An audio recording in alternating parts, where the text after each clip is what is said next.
Welcome to another episode of 24/7 Laredo Podcast. I'm your host, Judge Chu, and thank you for joining us. We hope everyone is enjoying this summer, even though it's a really hot summer out there. At 24/7 Laredo, our mission is simple, is to provide you an open dialogue about the issues impacting Laredo, Webb County, and South Texas. We're a free and independent local news platform focused on bringing you original reporting, community conversations, and important discussions that matter to the people in our community and the border.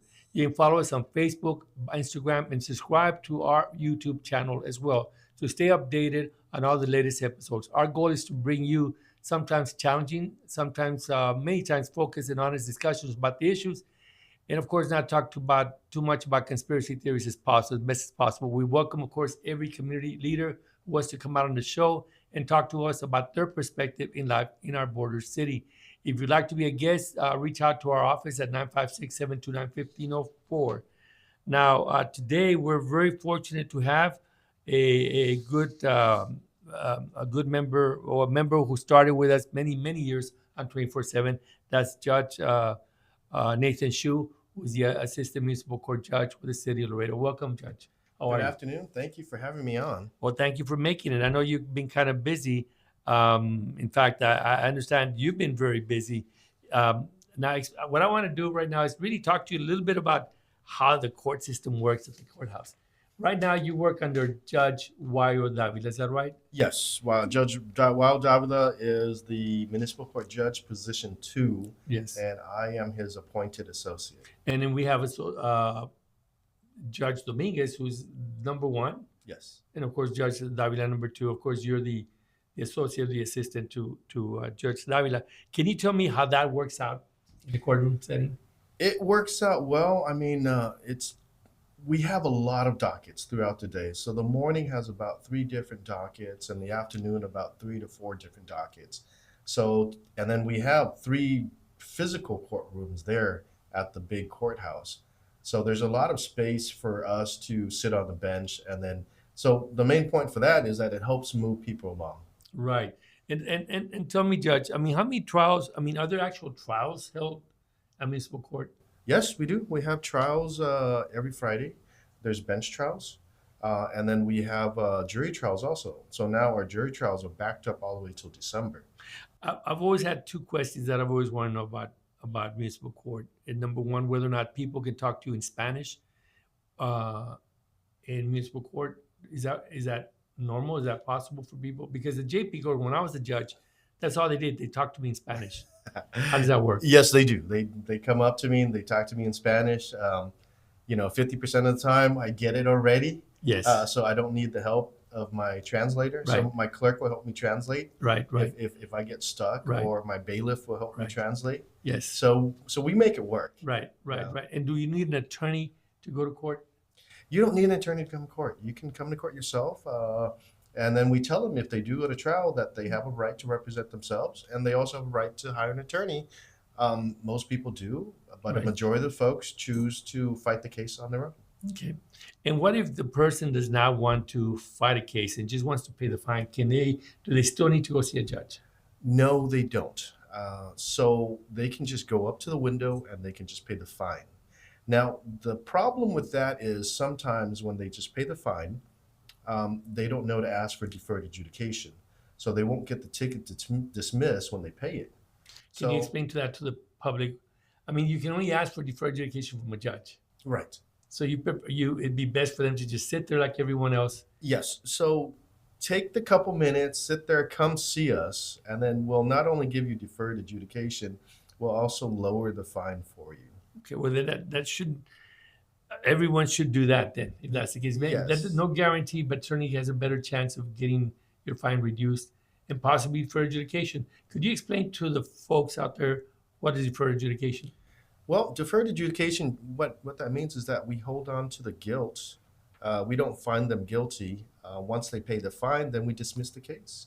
Okay, so pretty much then it might not appear on my record later on. It will not appear in your record. It will Which not is good affect for the your insurance. It will not affect your insurance. It will not affect the points on your license. Wow. Yeah.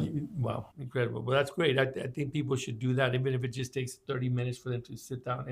And by the way, like you said, you have different time schedules. Yes, we do. We have different schedules. The first schedule is the appointed schedule. So Okay. that means that when you get a ticket, you get that date and that time, which is 9 o'clock Right. or 1 o'clock. Right. We also have a walk-in schedule. So that means that without any appointments, they can just sign up and then come into court and tell us what they need. Oh, so pretty much you have a lot of options Mhm. if you get a ticket. And then we have warrants also for folks that miss their court, don't appear, or folks that miss their payment plan and they need to come back on the payment plan. So we have two of those slots at 10 a.m. and at 4 p.m. Do people get arrested if they don't pay their fines? They can get arrested if they don't pay their fine. Our officers with the active warrant, they can pick them up on the road, but they bring the folks to us. Okay. So once they bring it to us, then there's a So, judge so, sitting lit- there. Yeah. so literally they can pull you out of the stripes and take you to the municipal court judge if you have outstanding tickets. They can't pull you out of the stripes. I mean, if they find you on the streets driving, On the public street. then they can All right, so- invite you to come to our courthouse and talk to Okay. the judge. Sounds good. Sounds pretty good. Now, you only handle Laredo Municipal Court. I mean, Laredo Police Department tickets. Is that right? Yes, that's it. Yeah, So- but it's high volume though, just with our police officers alone. Last time I checked, well, many years ago, I checked, you were making at least 1.2 million, 1.3 a year, at least in fines generated. I think it's a little bit more. Yes, a lot more than that. Yes.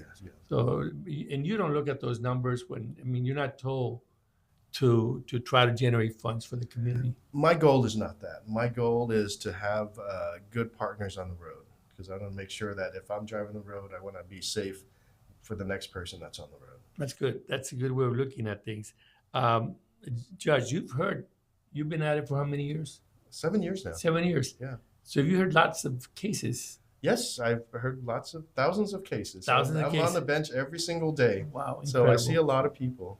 Judge, are there any interesting cases that kind of stands out? There are a lot, but I can't really go into those stories because every case is different and every person's different. So, and then I work the juvenile docket, Judge. So I'll see 13-year-olds all the way to elderly folks that are driving. Wow. And not only that, we also do ordinances. Okay. Yeah. Do you ever take the license away? I've never taken licenses away, and our court does not take licenses away. That's with Austin. That's what they do. That's what they do. We give licenses back. That's We, true. we, Could you we explain lift that? we lift the hold so that they can go get their license. Okay. So that's something that so we they do. make arrangements, Yeah. make their payments, and you can release their hold. Yeah, but we don't take licenses. Oh, okay. Judge, sometime back I had an opportunity to talk to you about your journey to Laredo, Texas. And I thought I was amazed. I was surprised. Can you tell the public a little about yourself, about how you got to Laredo, Texas, if you don't mind? It's not a straight shot. I wasn't born here. I know, Judge, but I think that your story is very inspiring. Yes, it is, and especially with this current environment, with the war going on, in Iran and Ukraine and stuff like that. So I was born in war country. I was born in August of 1975 in Vietnam. So that's a couple months after the country fell. Right. So we were there, but because my father and all of our family fought in the South Vietnamese army, we were blacklisted. So he couldn't get a job. He couldn't go to school. I couldn't go to school. I wouldn't be able to do anything. So what he did was he got a plan together and just get the whole family and extended family, all 72 folks out of the country under the cover of darkness. Incredible. Yeah. In a boat. In a boat with Viet Cong gunboats shooting at us. Yeah. For, the whole day until we were able to cross the sea and make it to Malaysia and ask for asylum. Incredible. Yeah. And from Malaysia, your family went where? So from Malaysia, kind of like what's going on right now Yes. with the refugee camps here. Right. So they had a refugee camp in Malaysia. So we asked for asylum. So we were there. And from Malaysia, they transferred us to the Philippines. And the Philippines, we waited for a country to accept. So So you put your name out there and then. Yes, we put our name out there, and whatever country would accept us, then we get to say yes or no.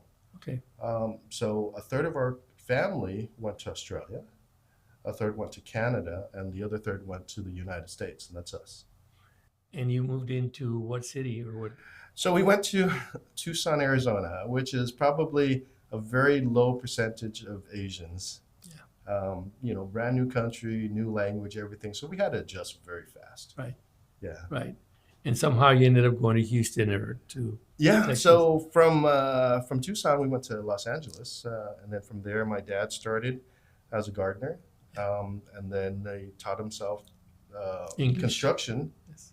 So then he started doing that, building homes, and he does that to this day. Wow. Yeah, and the first thing he instilled in us was, you know what, you have an opportunity to be educated, go to school. So that's what I did. So.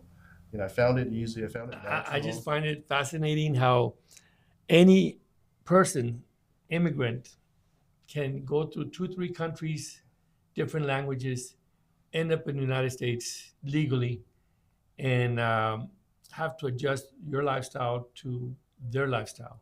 Well, the thing is that it's perspective, Judge, right? Yeah. So we know how bad it was where we came from. Yeah. So when we're here, we try to make the best of it. Right. So as It's we a make lot better than being somewhere else. So when we make the best of it, we don't take things for granted. Exactly. And then your dad obviously pushed you or kind of inspired you to become a lawyer. No, my dad actually pushed me to become a doctor. So I went to, my high school was a medical magnet. I went to college on a pre-med track. Mm-hmm. But you know what? I found out that wasn't as interesting as the law. Right. So when I graduated, I applied to law school and I ended up in San Antonio. Okay. So that's how I came to Texas. And that's how you got to Texas. And of course, you're married. You're raising your children as well. Yes. Here in Texas. And they're both born in Texas, so they love Texas, and we're staying in Texas. Yeah, good. Well, wonderful. I mean, I think that your story is it's an inspiration for many people who have come from other parts of the country, from the world, and they've had to adjust their language, their culture, their being, and to assimilate with the American system, and of course, put their stamp of their heritage on there. It's a great combination. Our heritage remains, but first and foremost, I'm American. Right. And that's what I identify as. And so you've been in Laredo now for more than 7 years. A little bit more, 23 years. 23 years. Yeah. So you have an active practice here. I do. I came here as a young prosecutor, worked under Joe Rubio for a number of years before I had my own practice. Right.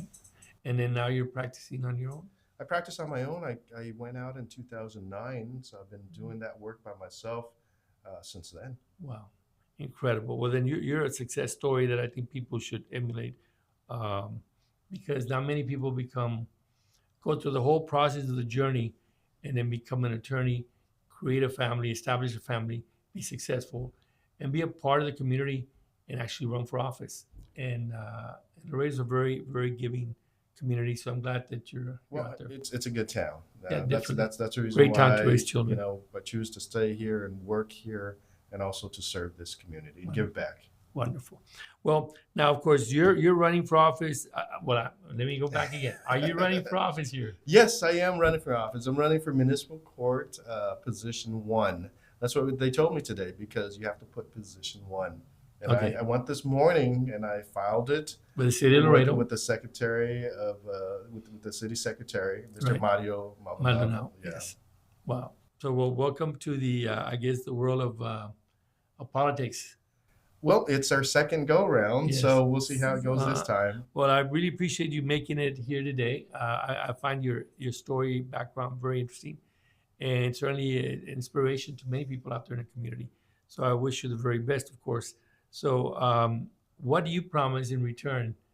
What do you plan to do if you do win as a judge? What do you promise the community? I promise to allow them an opportunity and a platform to be heard. Promise to give them the time that they need, and also the efficiency, so that they're not waiting there all day. So if they have business with us, they're in and out. And we're not keeping them waiting. Well, that's a big difference than the big courts, so to speak, because when you go to court, county court of law or district court or so on, you sit there at 8 o'clock in the morning and they call you at 9 o'clock, 9:30, sort of like the doctors. I know, but they're a little bit more complex than Yes, ours. yes, but they put a lot of cases on there at the same time. So I understand, and I understand it because there's only so many judges out there. We have a lot of cases too, Yeah. but the thing is that our objective is, as long as we can make good drivers on the road and Good safe partners. drivers and good partners, that's going to be my focus going through. Well, I want to thank you again for being here. We look forward to seeing you again. Judge Nathan Chu is now running for Municipal Court Judge, position number 1. Position number 1. In Laredo, the race is set for November 3rd. Of course, there'll be a 2-week period for early voting. If you want to contact him, you can contact him at his law practice, and that would be located, or what phone number would that be? That would be 956-791-0499. Or you can reach him on Facebook as well. He's already there.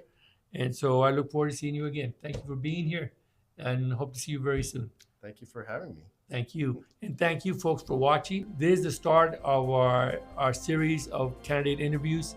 So feel free to watch them all. All you have to do is like the like button so it can remind you to watch us the next time. We'll be producing these shows every 2 days, so you'll be seeing us more often. Thank you for watching.